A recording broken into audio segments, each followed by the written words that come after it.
Bueno, empecemos esta grabación, ¿no? Muy buenas tardes. En todo caso, muchas gracias por permanecer en la sala.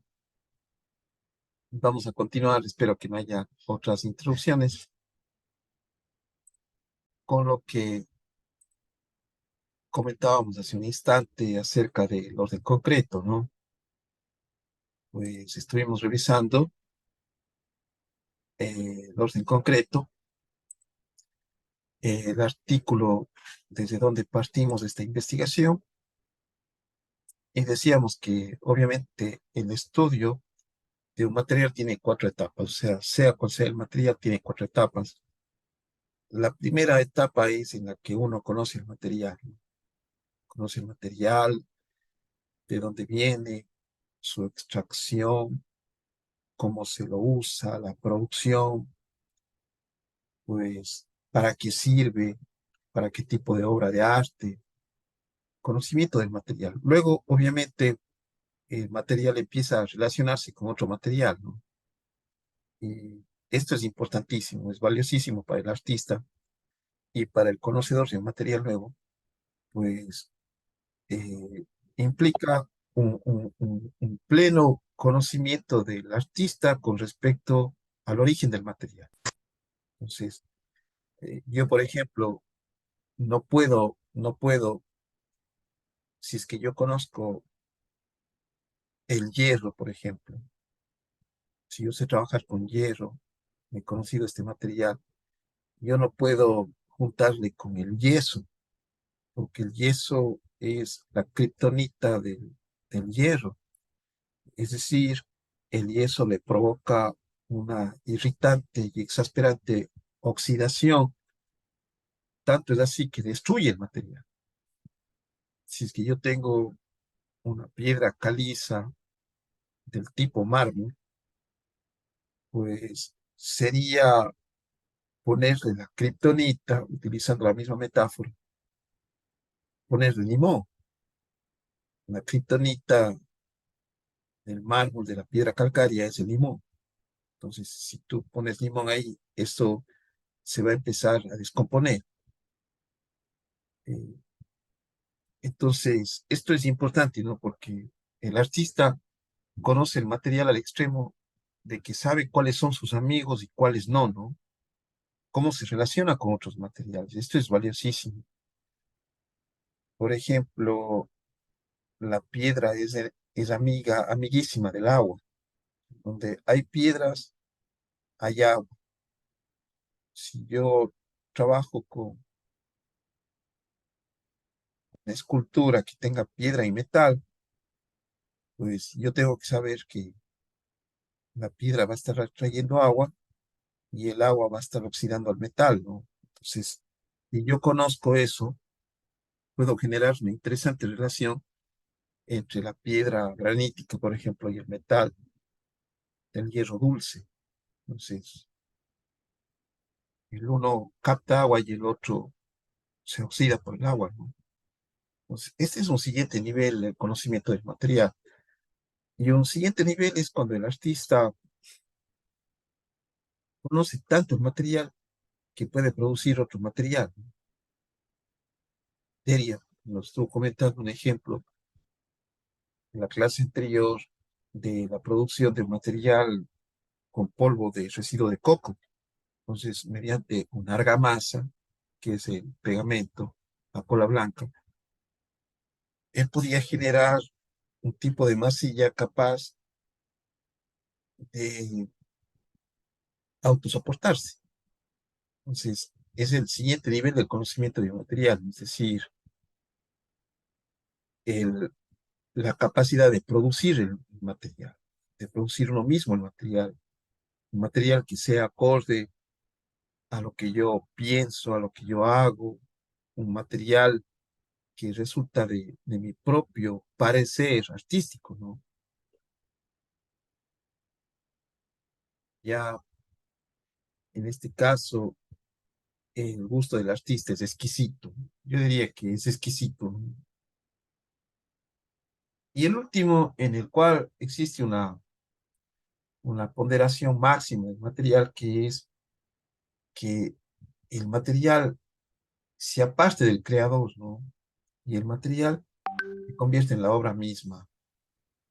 Esta es casi una utopía, ¿no? O sea que, como si pudiéramos, haciendo una comparación, decir, un robot que logra una inteligencia tal que se vuelve su propio creador, ¿no? Entonces, así un material podría llegar a esa instancia en las manos de un artista, ¿no? En que él mismo se convierte en una obra artística, él mismo, o sea, el hecho mismo de crearse. Y vimos unos ejemplos de estas situaciones, ¿no? Aquí el ejemplo de Bajostin, del conocimiento del material, extrayéndole sus propias cualidades, sus propios valores, ¿no? Conocerle al material a tal punto de hacer cosas con él que ni el mismo material en en su propia manifestación podríamos decir que es capaz, ¿no? Entonces aquí el artista conoce a profundidad el material como tal, las relaciones, es decir, en una situación en la cual el material se convierte, pues, en este centro de relaciones, ¿no? Que busca generar una sinergia con otros materiales, de tal suerte que esa sinergia entre los materiales conformen la obra artística, en el caso del artista Nema. Y otros artistas, pues, que llegan a un estado de convivencia con el material, que producen el material, ¿no? Producen el material de una manera casi, pues, mística, irreal, por el caso de Anik Kayi, que combina el arte con la biología. Y habíamos, pues, puesto un ejemplo bastante interesante cuando el material se convierte en la obra misma, ¿no?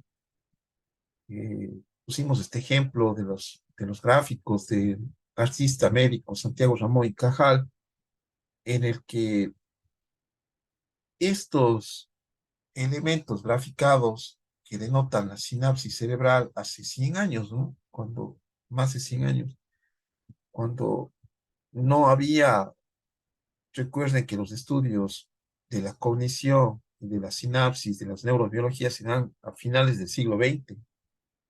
De ahí parte, por ejemplo, la metacognición. Pues todo esto es un estudio médico que, que al nada tener que ver con, con el arte, pues denota más esa presencia de lo que se obtiene como material, ¿no? El gráfico como material se convierte en la obra artística. Y, y entonces habíamos empezado, pues, ese estudio del orden concreto, ¿no? Vamos a continuar y vamos a poner ejemplos en el caso del material como tal, es decir, el artista estudiando el material, conociendo el material en su primer momento, ¿no? Y Ciafardo nos dice, según el léxico técnico de las artes plásticas, miren, hay un léxico técnico en las artes plásticas, interesantísimo. Es decir, un artista tiene también su propio lenguaje, así como lo tienen los constructores, los arquitectos, los ingenieros, así como lo tienen los médicos, las enfermeras, los farmacólogos, los químicos. Así también el artista tiene su propio lenguaje. Y es verdad, porque no solamente los artistas usan una terminología muy sofisticada, sino que se inventan también palabras, ¿no? Es una virtud de los artistas. Y dice que materia es aquello con lo cual se hace algo según una forma determinada, imaginada. O sea, la materia es hacer algo, método. Eso dice que es materia el artista plástico, ¿no?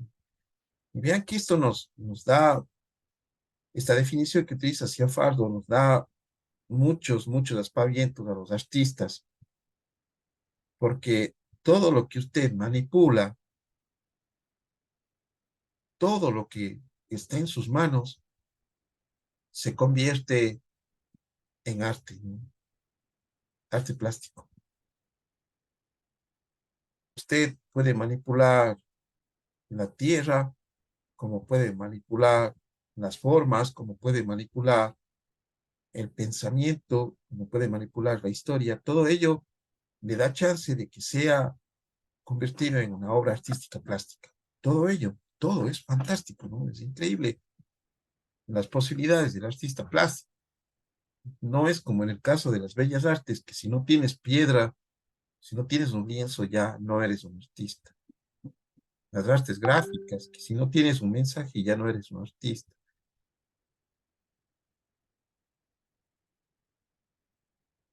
Materiales utilizados para la realización de la estructura plástica. Aquí pone algunos, ¿no? Arcilla, tintas, yeso, piedra, madera, lápiz, etcétera. En esta definición subyace un concepto de materia heredado del materialismo mecanicista. Fíjense, qué genial, ¿no? Nos dice Ciafardo que a pesar de que es un concepto vasto, la materia, pues que resulta siendo todo aquello que puede ser manipulado por el artista plástico, pues nos dice que ese es un proceso conceptual del materialismo mecanicista, es decir, que la materia produce algo. Vean, qué interesante. Es decir, la idea de que nosotros tenemos que producir la obra artística es una idea que viene de este materialismo mecanicista. Interesante. El cual considera a la misma como una realidad inerte, como algo quieto e inmóvil. En el proceso de producción de la obra, entonces la materia es un dato secundario, simplemente el útil que el artista manipula mediante una técnica para dar forma a su idea. Qué interesante esta definición del materialismo mecanicista. Miren, aquí Fardo nos da una idea total y completa de lo que es el material, ¿no? El material, en la definición del artista plástico, dice, está fuera de lo que es la obra y de lo que es el artista. Es el material. Y el material sirve para realizar una obra artística, y eso es todo.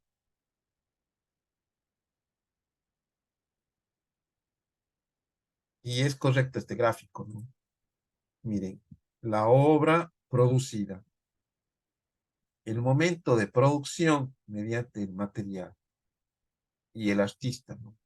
Entonces, el material viene a ser, como dice Ciafardo, un elemento secundario, no es el elemento principal. En el caso del material, es obvio, pues yo estoy acercándome al material, el material como tal, yo estoy conociendo el material.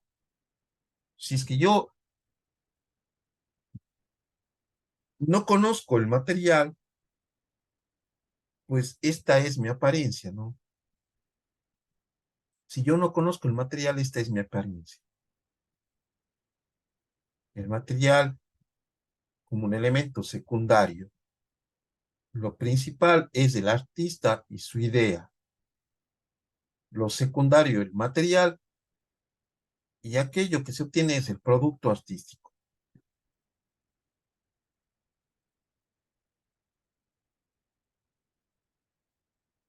Nos dice Ciafardo nuevamente, esta concepción se fue consolidando a lo largo de los siglos a partir del Renacimiento, momento en el cual se configura la noción eurocéntrica de obra de arte. Además de ser armónica, equilibrada, producida en el marco de las normas establecidas por el sistema de la perspectiva y de la doctrina de las proporciones, debía ser única, original, irrepetible y perdurable, ¿no? Y dense cuenta que estos conceptos, pues, se los manejaba hasta muy poquito atrás. Antes, pues, los artistas se pensaba que tenían que ser los ejecutores de la obra de arte. Esto es el materialismo mecanicista, ¿no? Es decir, pues la obra tenía que tener una connotación única. Solo el artista es el que hace la obra. No existe nada más con respecto a la creación de la obra. Pero los tiempos han cambiado. Se ha develado también los secretos escondidos en nuestros procederes y entonces se encuentra esta interesantísima valoración de Ciafardo en la que nos esclarece pues que toda esta idea preconcebida que nosotros traemos del arte es algo que se vino gestando a partir del desarrollo del nuevo pensamiento moderno del ser humano que ha partido desde el Renacimiento, del segundo Renacimiento, pues en el siglo XV, finales del siglo XV. Y tiene que ver con las reglas, ¿no? Las reglas impuestas. Interesante. Significó asimismo el establecimiento de una clara escisión entre el arte y la artesanía, entre artes mayores y artes menores. Las primeras, la pintura, la escultura y la arquitectura, más tarde el dibujo. Las segundas, el grabado, la cerámica y todo aquello que no encajara en el canon y que por lo mismo pasaron a denominarse artes aplicadas, industriales o decorativas. Ciafar nos explica con claridad lo que sucedió en el pensamiento humano a partir del Renacimiento, en el que justamente con la proyección del conocimiento griego, como habíamos explicado al inicio de las clases, al inicio del periodo en los órdenes cognitivos, pues vino esta explosión de lo clásico, de lo greco-romano, el conocimiento devenido de la biblioteca de Pompeya y de otros argumentos, ¿no? Argumentos clásicos. Y ese detalle, pues sumado al conocimiento logrado a través de la imprenta, a los escritos de los libros, al surgimiento de la opinión, al surgimiento del análisis, especialmente, ¿no? En el Renacimiento, el surgimiento de los métodos científicos, primero el método científico cuantitativo y después la inyección ya en el barroco del método científico humanista o cualitativo, pues generó una separación, ¿no? Y nosotros eso ya lo habíamos explicado en las clases precedentes en el orden geométrico, una separación, y en el disposicional también, una separación importante que se dio a raíz de la perspectiva, ¿no? Y a raíz del uso, por ejemplo, de Leonardo da Vinci en la aparición de un espectador en la obra, en el que el punto de fuga, la perspectiva, se convierte en la herramienta que segrega los espacios, ¿no? Segrega el primer plano, el segundo plano, el tercer plano, el fondo, y este modo en el que el espectador mira la obra a través de planos, pues se convierte en la mirada única que el espectador tendría, que el ser humano tendría, la humanidad tendría del proceder de todo, ¿no? Es decir, pues dividiéndola y segmentándola a todo lo existente. En la actualidad nosotros somos completamente, pues, analíticos en el sentido de dividir en partes las cosas y nos hemos convertido en seres sectarios, ¿no? Y tan sectarios que vivenciamos el individualismo como la única solución. ¿Por qué? Porque empezamos a mirar, y ese es el término justo, a todas las cosas en sus partes, lo que no sucedía antes del Renacimiento, antes del uso de la perspectiva, 100 años después incluso, Entonces, no se tenía esa concepción. Y ese separar, ¿no? Separar en partes, pues también separó al arte entre aquellos que tenían un conocimiento dado por la imprenta, la lectura, los que conocían de los cánones clásicos, de aquellos que no lo hacían. Entonces separó, podríamos decir, el analítico, científico, artista y el que solo se dedicaba al material como tal, ¿no? Es decir, el artesano. Y se fueron separando, se fueron separando. Ya el artista, pues, planeaba su obra, pero habían otros que le entregaban el material. Material como tal, ¿no? Y también el ascenso y el descenso del material. La exigencia de la perdurabilidad, este es otro detalle, que fue extraña a grandes obras en muchos periodos, impuso la necesidad de utilizar los que fueron llamados materiales nobles, es decir, aquellos que garantizan la menor degradación con el paso del tiempo. Evidentemente, es indudable la necesidad de revisión y de ampliación de este marco teórico a la luz de la explosión de la imagen en el mundo contemporáneo. Otra segmentación, ¿no? Otra segmentación que da el pensamiento analítico, el pensamiento moderno, el pensamiento razonativo, que pues como ustedes pueden apreciar ya influenciando en el material, duró hasta finales del siglo anterior, casi 500 años de duración, y por eso Fardo pues utiliza al principio del párrafo anterior, dice una mirada eurocentrista, ¿no? Porque a ese modo de mirar, nosotros le conocemos como la mirada del norte, la mirada de Europa, la mirada colonialista, ¿no? Pero es una mirada que se ha venido elaborando desde hace muchos siglos y a partir del canon, a partir del uso de la perspectiva, ¿no? A partir del ocular centrismo, como dice Juan y Payasma. Entonces, la materia, tal como se ha ocupado de caracterizar el materialismo dialéctico, nos fuimos ya por otro lado, ¿no? Perdón, es el mismo lado, ¿no? Sino que con otra palabra, más bien dicho, es una realidad dinámica, potencia de ser algo que contiene la capacidad de su propio movimiento. Desde esta perspectiva, la materia no es únicamente un tosco movimiento mecánico. Sí, sí, nos fuimos diametralmente por el otro lado en el caso del materialismo dialéctico. Habíamos estado, pues, entendiendo el materialismo mecánico, ¿no? Vamos por el materialismo dialéctico. ¿Qué es la dialéctica? Pues es la relación, ¿no? La relación y la conversación que existe entre dos elementos. En este caso, nos está permitiendo un posicionamiento ya superior, ¿no?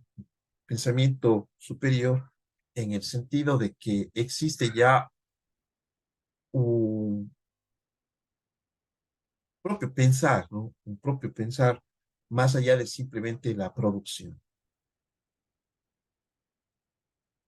Donde esta perspectiva, la materia no es únicamente un tosco movimiento mecánico, mero cambio de lugar, es calor y luz, tensión eléctrica y magnética, combinación química y disociación, vida y finalmente conciencia.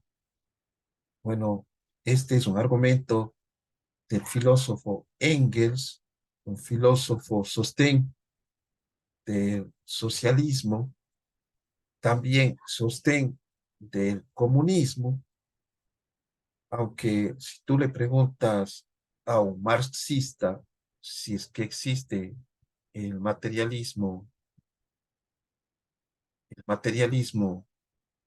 dialéctico, pues va a negar este detalle, ¿no? Entonces, en el primer caso, en lo mecánico, pues la materia, el material, es una parte secundaria de una producción. Ahora vemos hacia dónde iba, hacia Fardo, ¿no? A analizar la producción. Y desde dónde viene la idea de ella, pues viene desde la producción industrial. Es decir, estamos hablando que ella hace su análisis en retrospectiva, pero parada en el movimiento industrial, ¿no? Por eso habla de producción. Y obviamente es ahí en donde se gestó también el pensamiento del materialismo dialéctico, a través de Engels, a través de Trotsky, y se puso en evidencia con Lenin, ¿no?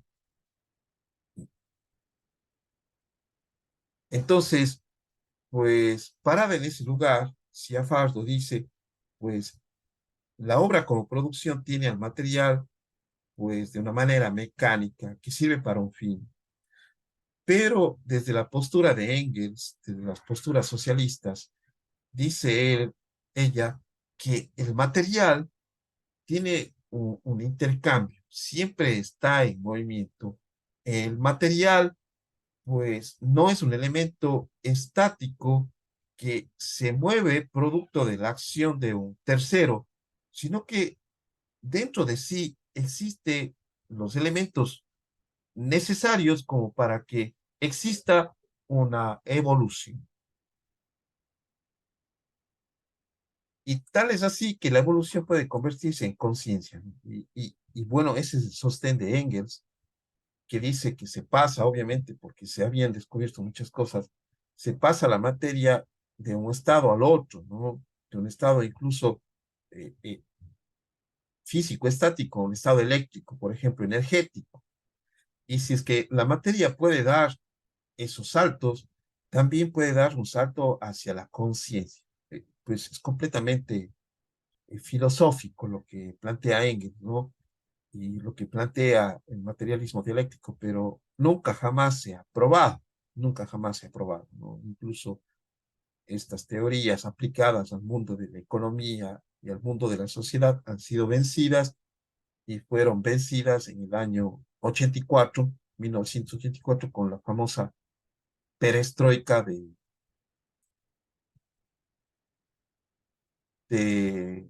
se me escapó el nombre ahorita, ya se me va a acordar el nombre, de este insigne político ruso.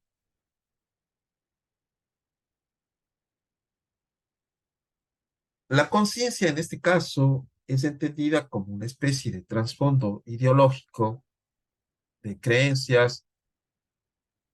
Mikhail Gorbachev, ya llegó a mí, gracias. Trasfondo ideológico de creencias y de costumbres. Por lo tanto, es necesariamente un producto, una manifestación de la materia como conocimiento acumulado. Interesante, bien, eh, este es un estudio profundo de la materia, ¿no? No, nosotros habíamos hablado al principio del conocimiento del material como físicamente se le podría entender, pero en esta perspectiva, decía Fardo, el material se convierte en un elemento capaz de ser sí mismo, ¿no? Que es lo que se manifiesta al final del orden concreto. Pues aquí está esa dialéctica, ¿no? Con la cual se puede manejar el material, pues a través de las energías, a través de las potencias, a través de muchos elementos que son parte en ese entonces del conocimiento humano.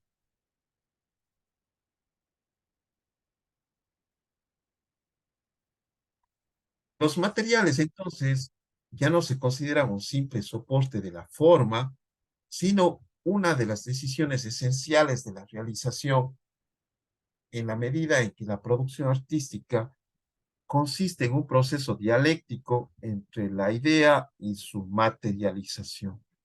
Este diálogo, que puede comenzar por un concepto o por la seducción que provoque un material, no se detendrá hasta que el artista dé por concluida la obra. Bueno, y Farso se va entonces por esta idea del continuo movimiento del material, ¿no? El material se está moviendo, ya no es un material estático que depende de en la producción del artista, sino el material en sí también está creando algo, se está moviendo. Y el artista, pues, ya no se va por esta idea de la forma solamente, sino, como dice Ciafardo, un proceso dialéctico entre la idea y su manifestación. Lo que piensa el artista y el material también provocando ese pensamiento en el artista. Y vamos a ver ya algunos ejemplos al respecto, ¿no? Pues nos quedamos en la dialéctica. Esto es muy interesante. Nos tomamos el concepto de dialéctica de el material en movimiento. Y vamos a analizar a un artista que ya lo habíamos estudiado, que se llama Andy Goldsworthy, que es un artista inglés, perdón, es un artista inglés, pues, que trabaja con el famoso land art, el arte del paisaje, ¿no? Pues, como ustedes pueden apreciar en las obras de Andy Goldsworthy, pues, él toma elementos de la naturaleza que son los materiales. Y los materiales, pues, no los usa como generalmente uno usaría el material, ¿no? Es decir, el hielo para muñeco, para refrescarse mediante una bebida fría, o las piedras como para hacer un muro, como para, pues, planear un camino. No, sino que, miren, aquí hay este detalle, ¿no? Porque el pensamiento del material mecánico productivo nos lleva a ese modo de apreciar la creatividad del artista. Pero la creatividad, pues bien establecida con el estudio de Fardo, nos habla de que el material, pues tiene otras posibilidades de estudio, ¿no? ¿Y cuáles son esas posibilidades de estudio de las que estuvimos hablando al principio del tema? Es justamente esta relación dialéctica. Es decir, pues aquí le vemos al artista trabajando con rocas y con esas rocas existe una conversación con el material, ¿no? ¿Qué es lo que le puede aportar el material en sí? El propio conocimiento del material puede aportarle al artista en su ejecución de obra. Y entonces le vemos, por ejemplo, pues más allá de las explicaciones conceptuales de la obra de Goldsworthy, estamos analizando pues este detalle que tiene que ver con el uso del material y le vemos ahí elaborando pues acumulando piedras, ¿no? Pero no está haciendo un muro, no está queriendo sostener algo, no está queriendo dividir algo, no está queriendo establecer parámetros de dimensiones. Lo único que hace es entender al material, ¿no? Porque si yo parto del concepto de que las rocas son extraídas de otras rocas y son extraídas en pedazos, el volverlas a unir, pues nos estaría mostrando el origen de ellas mismas, ¿no? ¿Es una roca un pedazo o es un todo? Y esa roca pertenece a donde está o pertenece a donde estuvo. Entonces, la obra de Goldsworthy nos habla de esta dialéctica, ¿no? O sea, el material, conociéndole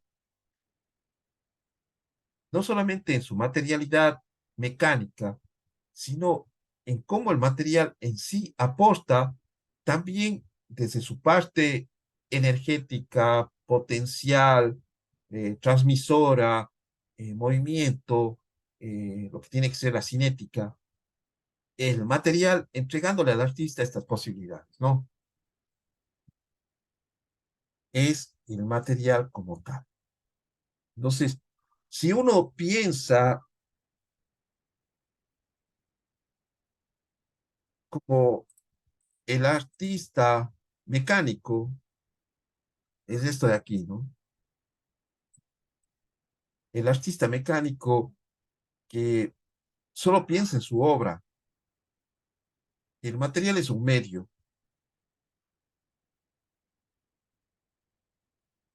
no es un artista que está trabajando en la pluralidad del concepto de materia que los artistas plásticos subyacen en sus definiciones, ¿no? Pero el artista,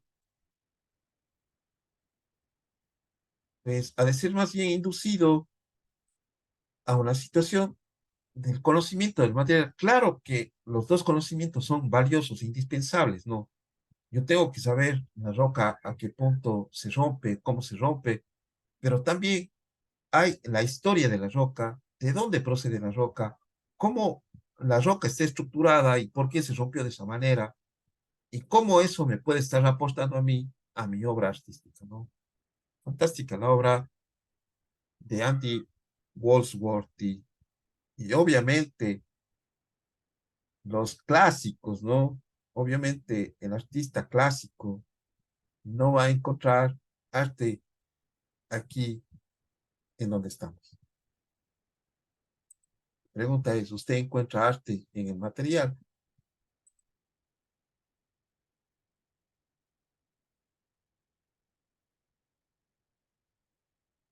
El siguiente punto es el material relacionándose con otros materiales, ¿no? Que es el siguiente nivel evolutivo del artista al interesarse por un material. Ya lo estudia en su parte mecánica y en su parte de movimiento energética, ¿no? Pero ahora, ¿cómo ese material puede relacionarse, ¿no? Con otros materiales?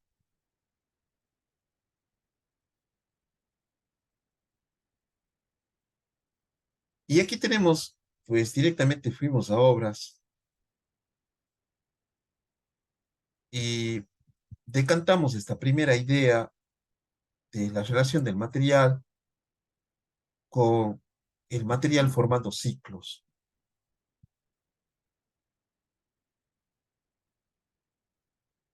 Claro, ¿no? El- la primera parte del estudio de la naturaleza es el ciclo natural. ¿Cómo es que se desarrolla desde un punto hasta otro punto un proceso, pero en este caso natural, ¿no? ¿Cuál es el ciclo del agua? Pues está líquida, luego se evapora, luego se condensa, luego cae y nuevamente líquida, ¿no? ¿Cuál es el ciclo de un mamífero? Nace, crece, se reproduce, muere, ¿no? ¿Cuál es el ciclo de una quebrada? Se forma, se seca, nuevamente se moja y desaparece, ¿no? ¿Cuál es el ciclo? Y todos los materiales del planeta pertenecen a un ciclo. Nosotros no estamos exentos a ello, ¿no? Incluso vivimos dentro de ciclos. ¿Cuál es el ciclo natural con el cual nos topamos todo el tiempo? El ciclo del día y el ciclo de la noche, no un ciclo, día, noche, semanas, meses, años, otro ciclo, ¿no? El ciclo de, de giro, ¿no? De la órbita terrestre alrededor del Sol de Ors. lo que provoca también otros ciclos, los ciclos de las estaciones. Todo es por ciclos, todo está repitiéndose, ¿no? En espiras ascendentes de un proceso evolutivo y en espiras descendentes de un proceso involutivo. Y ese también es otro ciclo, evolución e involución. Claro, la teoría de la evolución que parte de Darwin es simplemente una teoría que no logra comprender la naturaleza porque no la entiende mediante ciclos, sino mediante un proceso lineal. Obviamente la naturaleza no se da según procesos lineales, sino es a través de situaciones cíclicas. Un detalle importantísimo, ¿no? Entonces, si nosotros hablamos de relaciones en los materiales, la primera relación es la relación que tiene con la naturaleza misma, con los ciclos de la naturaleza y a qué ciclo pertenece. Y traemos a colación, pues, esta obra de Jason de Caires Taylor, que depende de la colaboración con la naturaleza y como la de Andy Goldsworthy que estuvimos viendo hace un ratito, es perecedera, ¿no? Es decir, tiene un tiempo de manifestación. Y ese detalle es importante porque eso es lo natural. En la naturaleza nada permanece, todo está descomponiéndose. Nosotros nacemos para morir, todo se está descomponiendo, todo se está destruyendo. Claro que el ser humano en su necedad quiere vivir para siempre, quiere que la piel no se envejezca, quiere que no se arrugue la cara, quiere que no crezca la nariz, quiere que no se caigan los dientes. O sea, no hay esa dialéctica de la conciencia de los procesos cíclicos, sino es una necedad. Y los artistas, pues que trabajan con las relaciones de los materiales, trabajan con esta clara concepción de los ciclos, ¿no?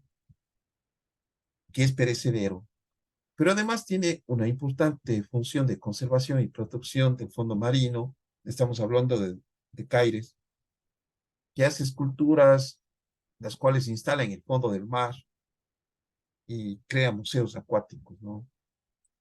Hace obras como hormigón armado, miren, otro material, con pH neutro para no contaminar, que favorece a los corales para que crezcan en ellas, ¿no? Generando biomasa marina. Pues claro, la devastación de los corales por la extracción de ellos mismos y de otros animales provoca justamente que los mares vayan perdiendo su abundancia. Y esta es lo que propone, ¿no? Lo que propone De Caires es justamente estas obras que contienen en sí la relación del material con el ciclo de la vida, no son sino perecederas, no son imperecederas, ¿no? No son perecederas, o sea, tienen un límite. Pero miren cómo la obra se relaciona con el contexto, en este caso acuático, para generar biomasa. La obra, ¿cuál es la obra? ¿La obra serán esas esculturas? No, la obra es la escultura generando biomasa y la biomasa que se genera en la escultura, ¿no? La relación del material con el contexto, en este caso el contexto acuático, ¿no? El contexto acuático, el contexto natural acuático. Otra obra bastante interesante, el material aquí interrelacionado. ¿Qué es la interrelación? La interrelación es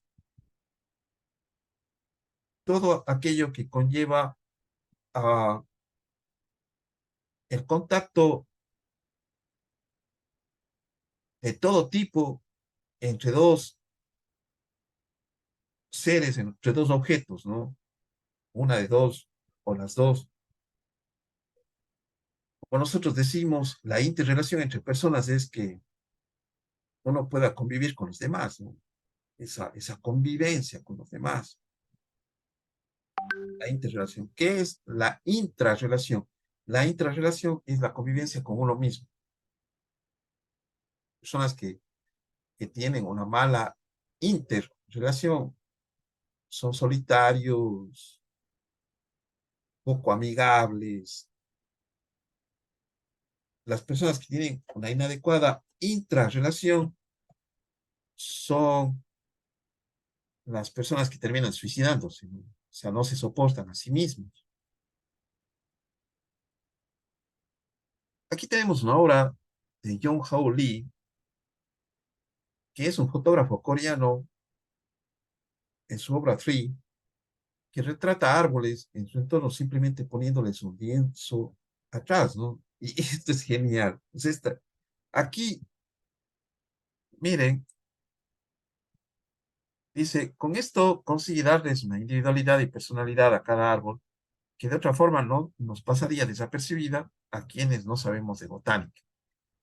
Con esta serie de fotografías consigue darle la vuelta al dicho que el árbol no te impida ver el bosque. Precisamente el bosque nos impide muchas veces apreciar la singularidad de cada árbol. No hay dos árboles iguales, ¿no? Qué interesante la obra del artista. ¿Y cuál es el material? ¿El árbol, el lienzo o la fotografía?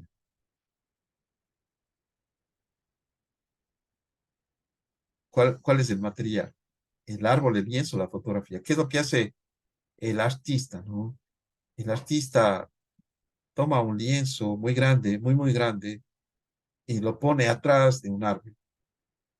Y obviamente nos da una idea única de lo que es un árbol, ¿no? Una idea única de lo que es un árbol, porque el árbol siempre está relacionándose con otros seres, ¿no? Muy difícil es encontrar un árbol que esté solito. Y la individualiza. Con ese lienzo le individualiza al árbol. Y ahí es que toma la fotografía. ¿Cuál sería la relación? ¿Cuál sería el material? ¿Cuál creen ustedes que sea el material? ¿Cuál creen ustedes que sea la relación?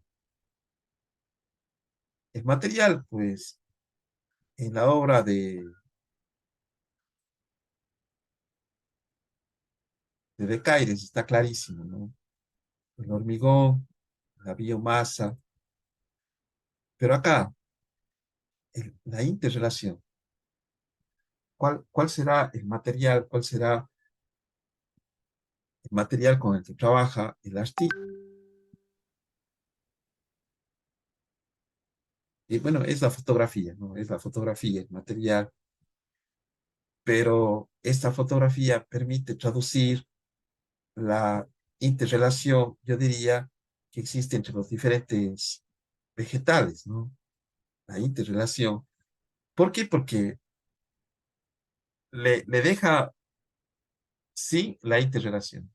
Entonces, cuando le vemos a un árbol solito, decimos, ¿cómo así? ¿Cómo así un árbol solito? Pero si quitan el lienzo, ahí está, ya comúnmente como ves, ¿no? Entonces, pone en evidencia esa interrelación que existe entre los vegetales y al hacerlo, pues la fotografía genera esa interrelación. No sé si esta idea les es convincente.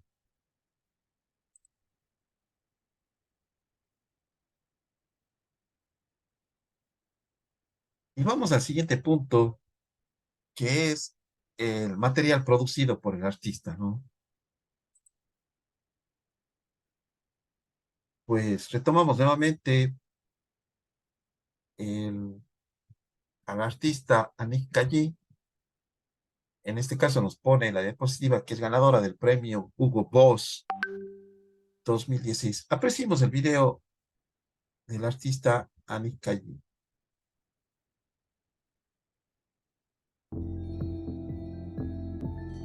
I don't know that I accept good and bad as sort of categories for smell. Maybe like strolling downtown in New York City on a hot August night could constitute something that's a little bit uncomfortable. But if you just sort of repel it and repress it, how will you ever engage your sense of smell?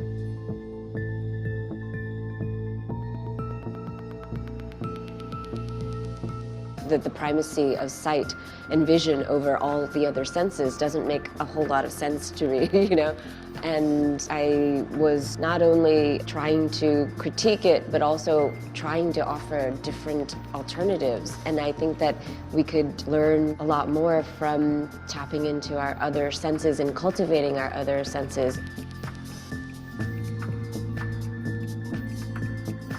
I'm attracted to a lot of contradictory materials that don't necessarily want to be compatible with each other.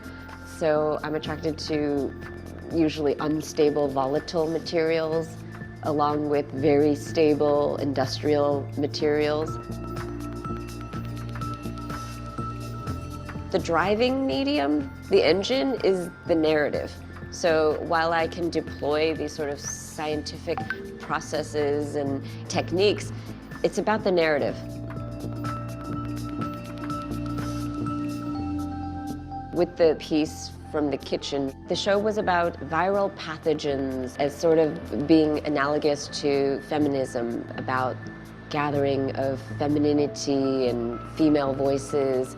And at the time that the show was coming together, we had the Ebola virus, we had the nurse that was quarantined, and there was a lot of anxiety. I mean, you just had to ride the subway and people were just very careful about sitting next to each other and not touching anything.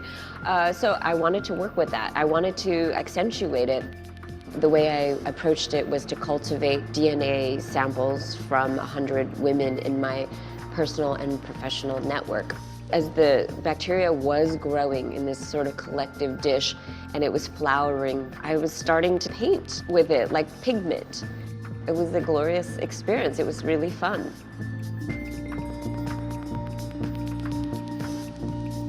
I think I was making perishable works because I was questioning that sort of monumentality of the work that was going to outlive all of us as a relic of history. I think some should and some maybe not so much. You know, where do all these objects go in this huge sort of vault in history? I don't know that they all need to be. So I'm constantly sort of challenging that notion.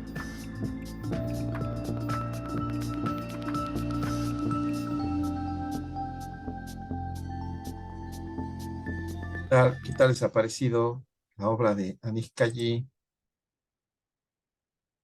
una profunda investigadora del material, ¿no? Del material natural, Engine is the narrative. So generadora de texturas, generadora de pieles, de capas,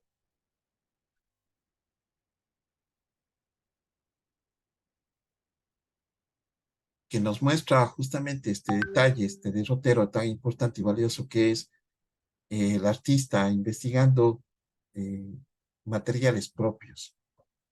O sea, aquí el artista ya supera la etapa del material como tal, mecánica y dialéctica, ¿no? Esto tenemos que recordarlo para cuando nosotros hagamos la tarea para la siguiente semana, que es el material. ¿Qué material están escogiendo ustedes? ¿Qué material quieren estudiar y cómo quieren estudiar el material, ¿no?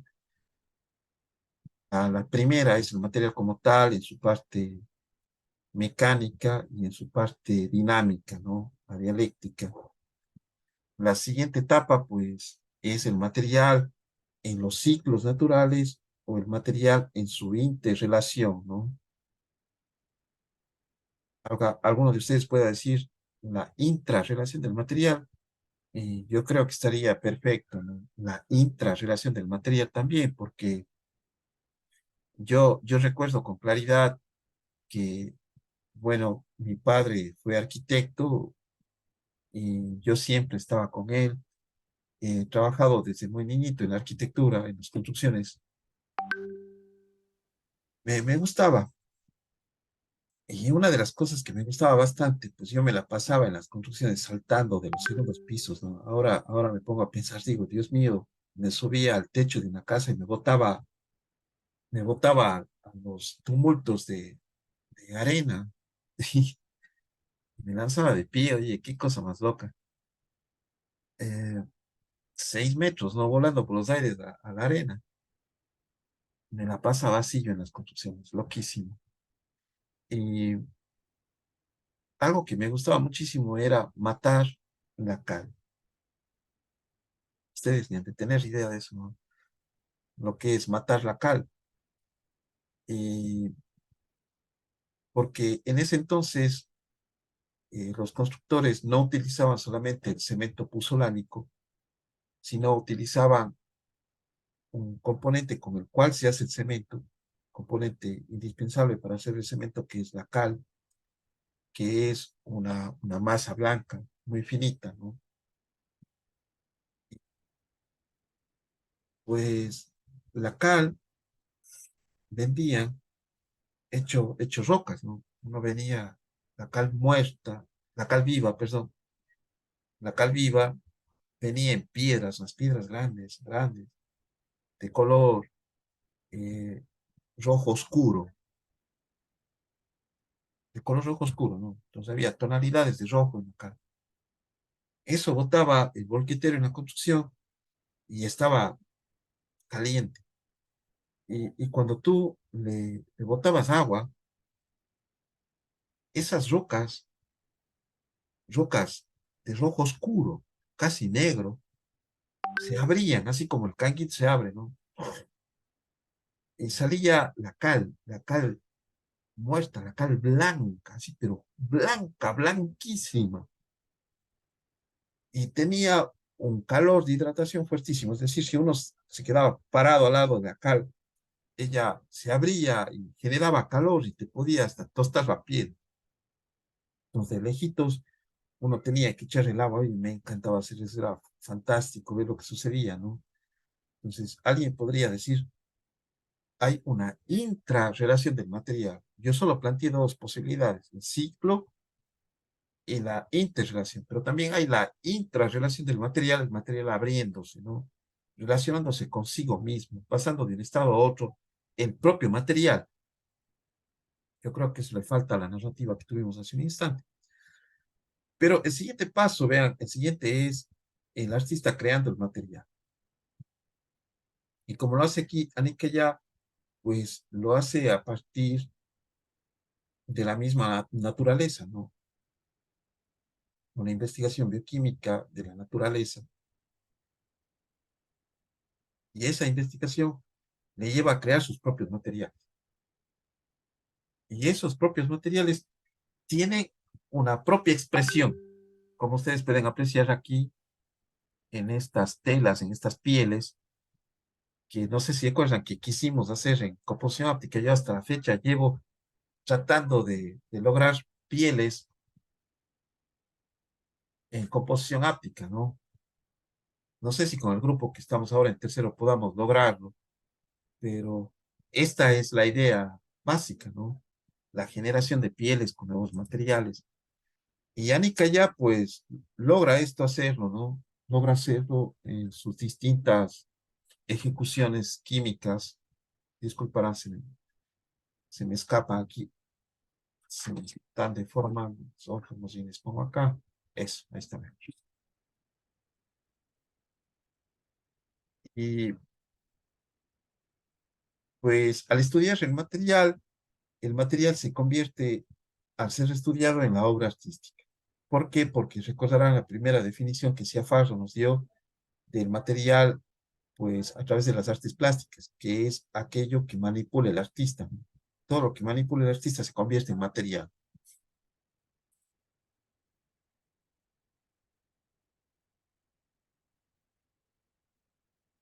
Bien,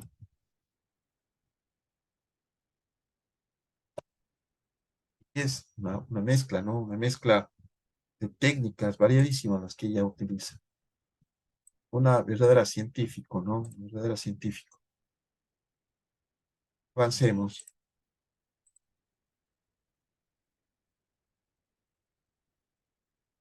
Y les dejamos aquí de ejemplo, pues, estas estatuas de una goma estudiada y concebida por estudiantes de arte en Holanda. Entonces, la investigación fue de 3.000 artistas, ¿no? Para lograr esta goma que permite hacer esculturas. El uso de un material en la obra artística. El estudio del material. El material ya no solamente es mecánico, ya no solamente es dinámico, dialéctico, ya no solamente es el ciclo del material, como también lo estudiaba Andy Goldsworthy, ya no solamente es la relación del material y la intrarrelación del material, sino el material, producto de la investigación del artista, se convierte en la obra mismo, ¿no? Aquí tenemos una colección de esculturas de Dulcis de Osamu Watanabe, que es también un artista muy conocido a nivel contemporáneo. La realización de obra artística, de el material, del estudio del material de la obra a partir del artista. Esculturas de medias hechas de pantimedias por la artista holandesa Rosa Verloc.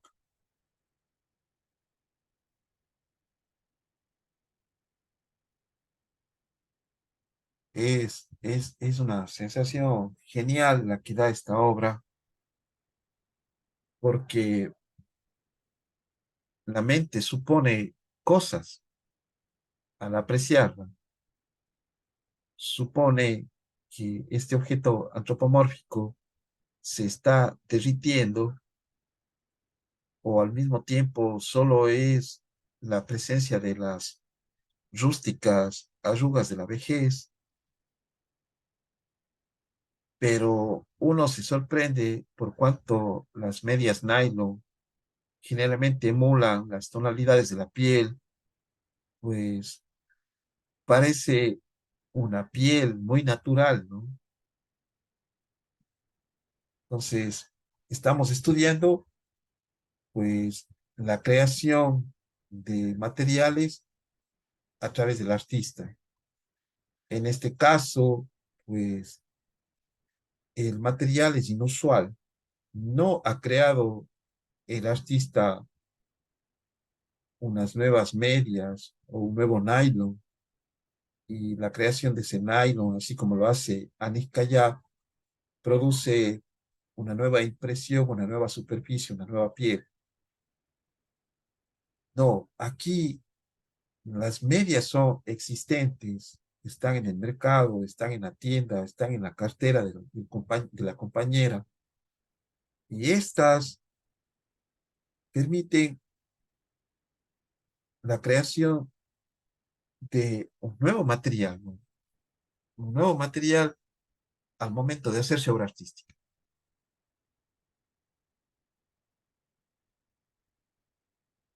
Material muy, muy llamativo, ¿no?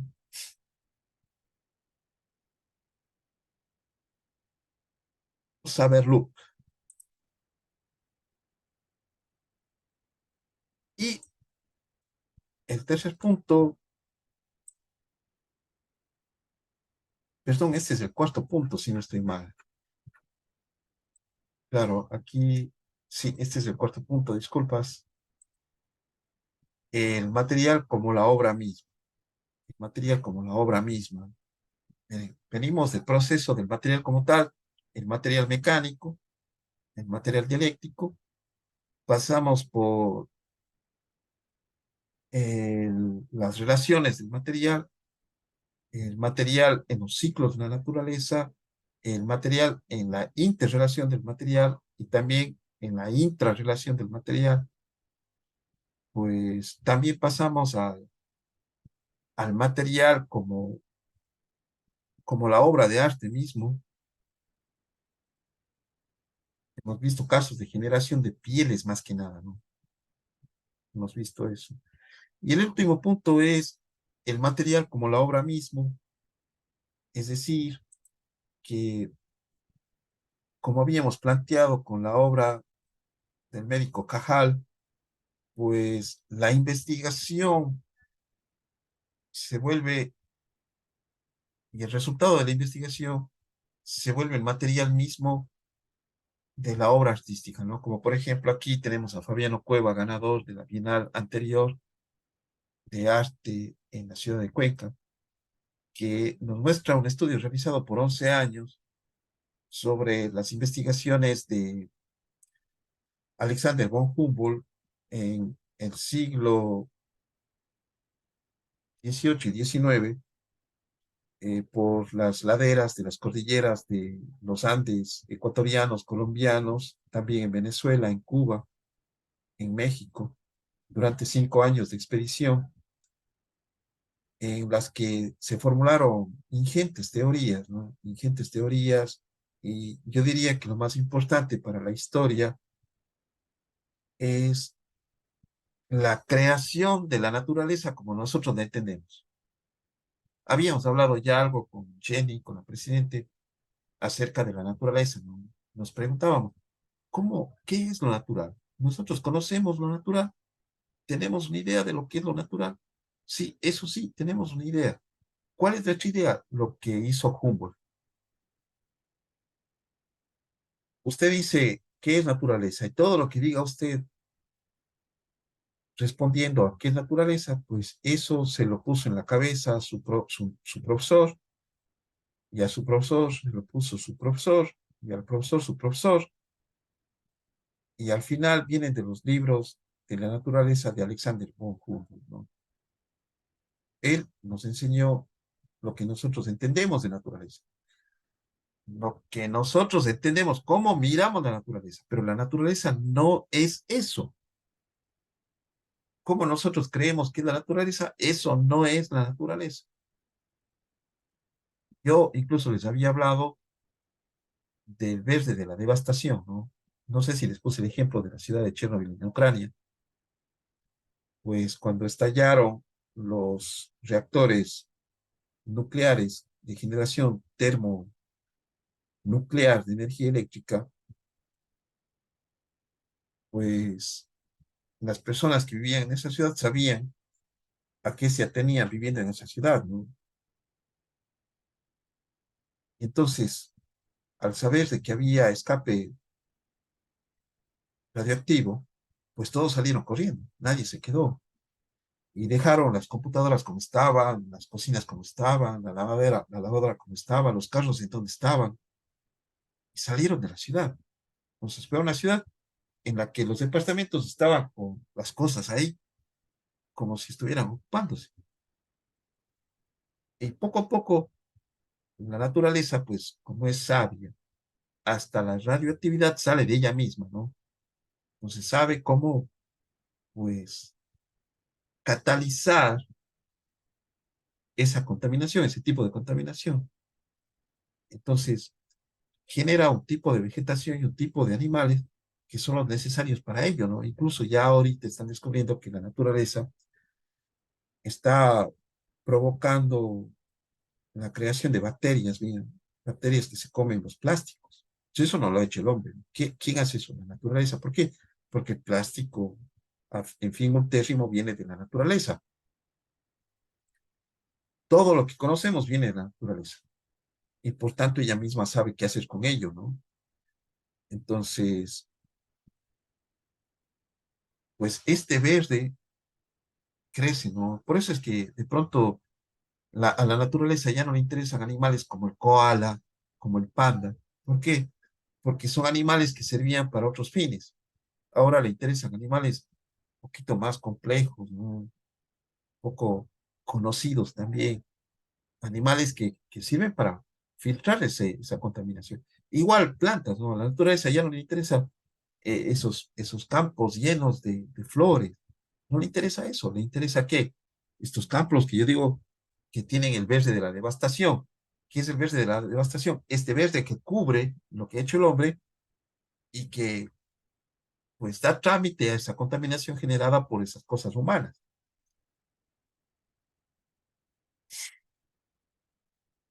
Entonces,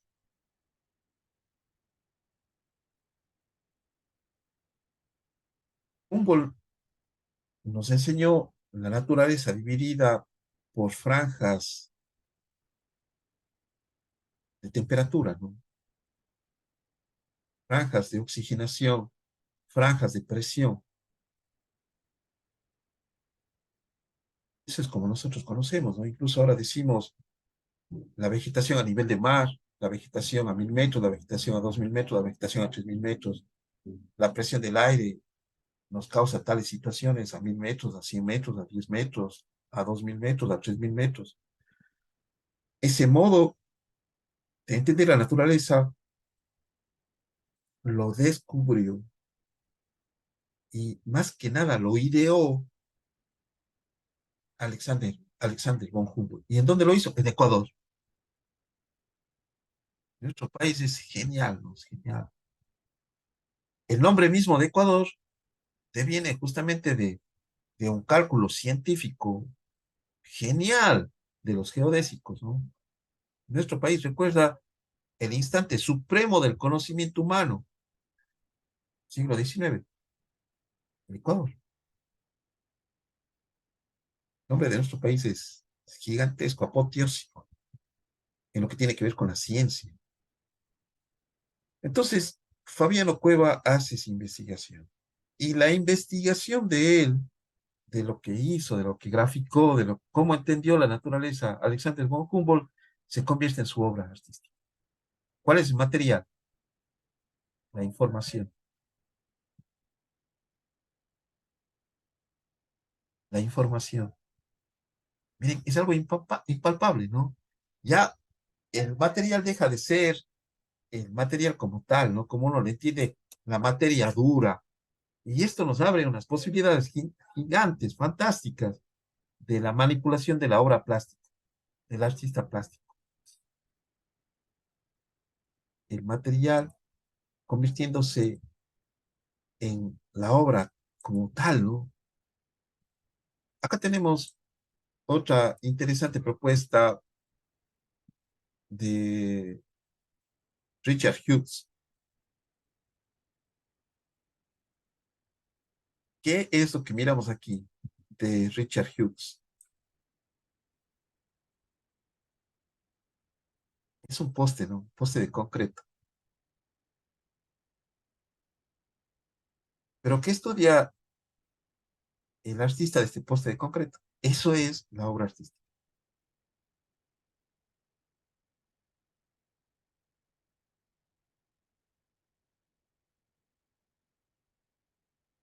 El orden concreto en el arte, ¿no? Entonces, estimados estudiantes, la tarea que ustedes tienen no es una tarea solamente de ir y coger el papel y decir, este es mi material, yo lo voy a hacer, este es mi material artístico. No, no, no, no, no, no. No. Ustedes tienen que, el material, desde qué percepción van a darle, ¿no? ¿Qué concepto van a darle, qué principio le van a dar al material? Un material, al material lo van a trabajar como tal, lo van a estudiar como tal, desde una mirada de la perspectiva mecánica o desde la mirada de Andy Goldsworthy como el material dinámico, o van a tomar el material, yo diría que deberíamos empezar así, ¿no? O van a tomar el material como las relaciones del material. Y en este caso ya ustedes deberían haber conocido un material, ¿no? Entonces, ¿cómo se puede relacionar el material con el contexto, con la naturaleza, con el medio? ¿Cómo ese material relacionándole, como bien lo hizo la estudiante artista Jocelyn Lehmann, cómo relacionó su obra artística con el residuo. O el material, pues producto de la investigación del artista. Yo quiero concebir un nuevo material. Y este material va a ser biológico, va a ser un material pétreo, va a ser un material moldeable. Alguien podría tener en su cabeza decir, yo quisiera trabajar con material que pueda ser inteligente y se transforme el mismo. O un material